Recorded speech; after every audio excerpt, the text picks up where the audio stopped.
සිව් සිව් මගපල අනුව නිවන් පත් සංගගන අට පුඟුලෝ යාන නම්ලත්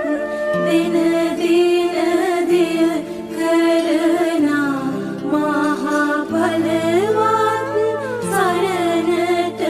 එළඹෙමි මහා සංඝ බලවත්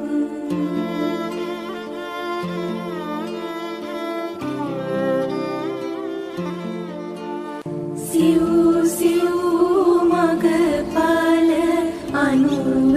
නිවන්